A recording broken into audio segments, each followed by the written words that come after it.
Big boss అయిపోయిన కొన్ని రోజులు నార్మల్గా ఉన్న శివాజీ ఇప్పుడు బిగ్ బాస్ నిర్వాహకులపైన మండిపడుతున్నాడు. తనను టైటిల్ గెలిచకుండా మోసం చేశారని అంటున్నాడు. సో ఆ విషయం ఏంటో ఒకసారి తెలుసుకుందాం. Bigg Boss Telugu 7 grand success అయింది. అదే స్థాయిలో వివాదాలు కూడా చుట్టుముట్టాయి. టైటిల్ విన్నర్ గా పల్లవి ప్రశాంత్ నిలిచాడు. అతడు అల్లర్ల కేసులో అరెస్ట్ అయ్యాడు. బెయిలుపై బయటకు వచ్చాడు.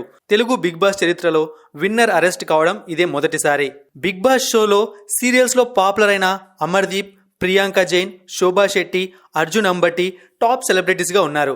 శివాజీ ఒకప్పటి హీరోగా ఫేమ్, తనకంటూ ఒక సపరేట్ ఫ్యాన్ బేస్ ఉండడంతో టైటిల్ ఫేవరెట్ లో హౌస్ లో అడుగుపెట్టిన అమర్దీప్ కూడా తేలిపోయాడు. దాంతో శివాజీదే టైటిల్ అనుకున్నారు. శివాజీ గేమ్ కూడా చాలా మెచ్యూర్డ్గా ఆడాడు. చాణక్యగా పేరు తెచ్చుకున్నాడు. చివరి వారాల్లో సమీకరణాలన్నీ మారిపోయాయి. అమర్దీప్ శివాజీలను వెనక్కి నెట్టి పల్లవి ప్రశాంత్ రేస్లోకి వచ్చాడు.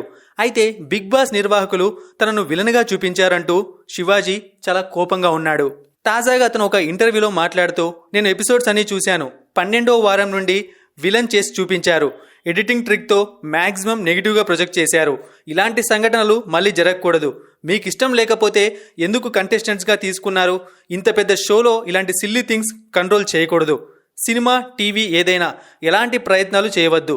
నేను అమర్ని టార్గెట్ చేసింది లేదు, కానీ చేసినట్లు చూపించారు. మేము సరదాగా అనుకున్నవి కూడా ఎడిటింగ్లో వేరే విధంగా చూపించారు. అమర్ ఎలా ఫీల్ అయినా నేను అతని అభిప్రాయాన్ని గౌరవిస్తాను. అమర్ టైటిల్ విన్నర్ కాకూడదని నేను అనుకోలేదు. ఫౌల్ గేమ్ ఆడినట్లు తనే ఒప్పుకున్నాడు. అమర్ని నేను తొక్కేస్తే ఫైనల్కి ఎలా వచ్చాడు? రన్నర్ ఎలా అయ్యాడు? నేను ఆపితే ఆగలేదు కదా అంటూ చెప్పుకొచ్చాడు. అమర్ విషయంలో విలన్గా చూపించడం వల్లనే టైటిల్ మిస్ అయిందనే వేదన అంతర్గతంలో శివాజీలో కనిపించింది.